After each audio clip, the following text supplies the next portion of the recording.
Hello and welcome to your local Everton Daily. The date is Saturday the 4th of February 2012 and we are just hours away from our match against Wigan, kick-off 3 o'clock, I think. I hope, I pray. Anyway. As is usually tradition, today's daily is going to be a bit of a mix and match. It usually is on match day because obviously the main focal point is the match itself. And that's not happened yet, so there's not much we can talk about on that front, so it's just basically whatever else we can find. Luckily, there's quite a bit. First of all, we've got a bit of news. It's all Everton related. The roundtable discussion topic today is yet another discussion about the England captaincy. John Terry announced that he's... the FA announced that Terry's been stripped, but who's going to take the role now Rio Ferdinand threw himself out of contention? We all know the answer, but we're going to have a look anyway. Gossip column returns, and our article of interest, Millwall look for their first league win at West Ham. And that's from when Saturday comes online. Alright, so let's get down to it, and we'll start with the news. First one, the new boys are in contention for making an appearance today. David Moyes has said that new signings Nikita Jelavic and Stephen Pienaar are in contention to face Wigan today. The Blues boss does, however, have concerns as to whether Pienaar is ready to play 90 minutes after months of inaction at Spurs. Moyes said to Everton TV, the big concern out of the two we brought in is Stephen. Nikita is probably more ready to play even though he had the flu and didn't play for Rangers last week. Stephen is the one who's had only bits and pieces of football, so there's a concern as to whether he's ready for 90 minutes and ready for a regular 90 minutes at the moment. What did he tell me when he was such a young boy? He was cross-country champion in South Africa, and as you can imagine that would take some doing, so I'm hoping he has still got a bit of that in him. Jelavic, who Moyes said will be given time to settle in, will have to oust Strap Lizzie if he's going to play up front, so that'll be no easy task after the performance he put in against Man City. Right, next one, take nothing for granted. Moyes has warned his Everton players to treat Wigan Athletic with the same respect he did Man City. Having seen off the tabletop as citizens with a courageous 1-0 win at Goodison Park on Tuesday night, Moyes' men travelled to the Premier League's bottom club on Saturday, hoping to record a third straight win. Moyes, though, is wary of the potential for a surprise slip-up and said it's vital his side approach this game with the same unwavering focus. And that is definitely something that we need to start doing every so often. Because then maybe we'd stop getting stupid draws and actually turn them into points that we need to finish in the top half. Anyway, final piece, Jelavic has Euro starting role. Nikita Jelavic has said that moving to Everton can help him achieve his dreams. Striker is a regular in Slappenberg's Croatia squad, but hopes a move to the Premier League can help him nail down a frequent starting spot for his country. So, best of luck to him then. Hopefully he can put in the performances and be on the plane for Euro 2012. Alright, well anyway, that's it for the news. I think that was one of the quickest news pieces ever. We got through it in just over 3 minutes. Right, well anyway, roundtable discussion topic. Who should Fabio Capello give the England armband to? By Sarge Chowdhury for the BBC website. England captaincy has once again been vacated under the stewardship of Fabio Capello. Both John Terry and Rio Ferdinand have been given the responsibility in the Italians' reign, only to see it taken from them in controversial circumstances. The FA stripped Terry of the armband on Friday while he awaits trial over racial abuse allegations, while Ferdinand has told BBC Sport he does not wish to be considered for the job this time round. Terry, who lost the captaincy once before, has entered the plea of not guilty to the charge. All means a new man set to take the armband and the honour of leading England out in Euro 2012. Well, who would he be? Well, the 6 Dave highlights are obviously Steven Gerrard, current vice captain, skipper the national side, joined 2010, will be 32 by the time of Euro 2012. His experience is a positive point. Time and time again, apparently he's been the saviour of England. Against fitness, he missed the second half of last season with a groin injury and having returned in October picked up an infection on his ankle. This is age. Will Capello, who has in the past overlooked Gerrard when deciding on the captaincy, want to give the role to a player in the twilight of his career? Frank Lampard, same problem obviously. Scott Parker, maybe a new kid on the block, problem is he's 31 as well. Well, those three are the favourites. The outsiders are Phil Jones. Could be a future captain, but we don't think he's there yet.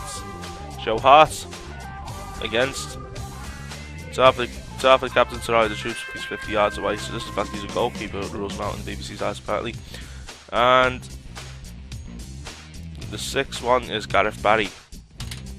We want to know your opinions, although given the attitude of most people on Club Everton to the England team, I doubt many of you are that arsed about it, to be fair. But in case you are, let us know. And we'll move on to gossip.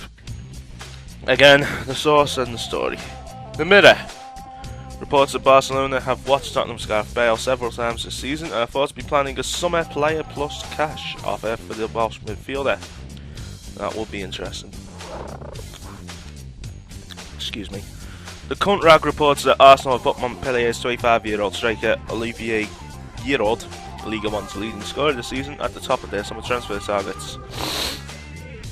The Racist reports that wealthy Russian club and the bane of my life, Anzi Makakala, remain hopeful of signing Carlos Tevez, but have yet to make a formal offer to Man City for the once-away Argentine striker. Talkshite reports that Darren Bent insists that he's happy at Villa Park and the talk of a move to Liverpool is laughable. Talkshite also reports that John Heitinger is wanted by Spartak Moscow, according to Russian newspaper Sovetski Sports. Goal.com reports that Brazilian international midfielder Ganso, reportedly a target for Tottenham, says he's happy to stay with Santos. Inside Football reports that the Shites are considering moves for Atletico Madrid defenders Diego Godin and Alvaro Dominguez, guns to reports on a Spanish radio station.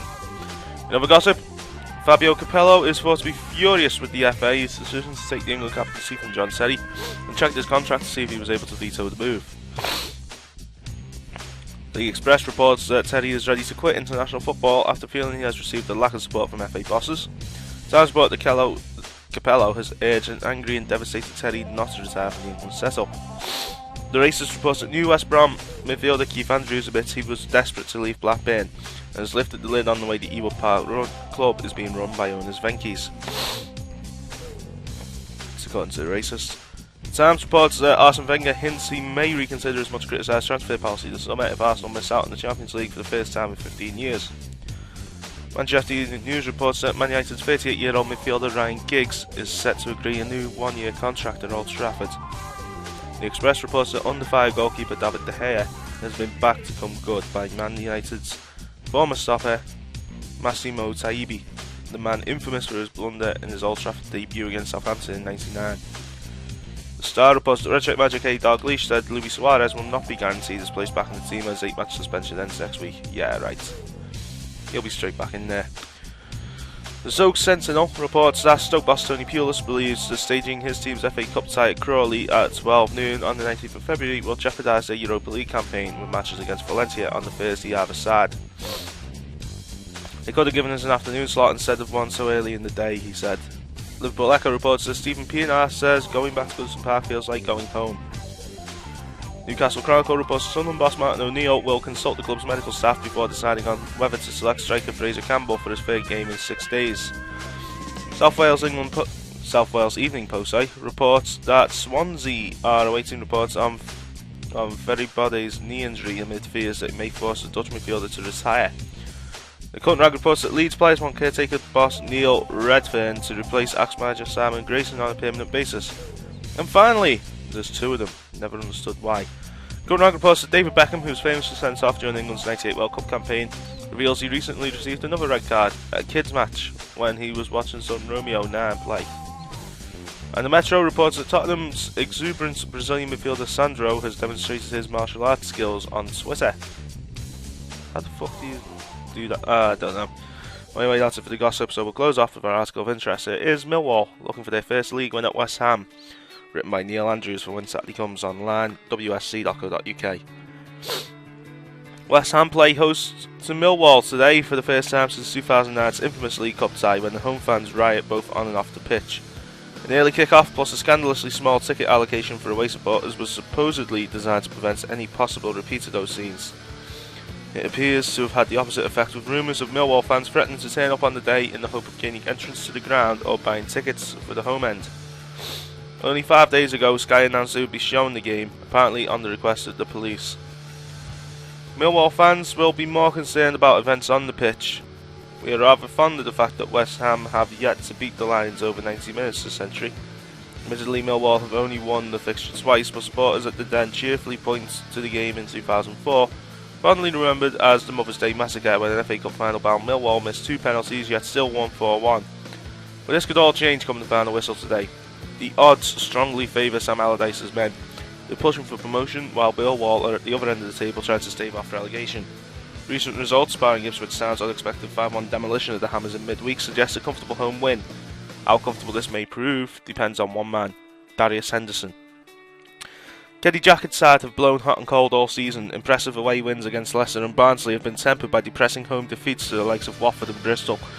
Despite the club's lowly league standing, Henderson is the division's top scorer. The Burley striker does not look like a player who can win matches single-handedly, but appearances can be deceptive. He's found the net 16 times in his 23 appearances already this season, including 3 hat-tricks. Henderson missed West Ham's visit to the Den early in the season, a stale goalless draw, and if Millwall fans are hoping that this is an omen.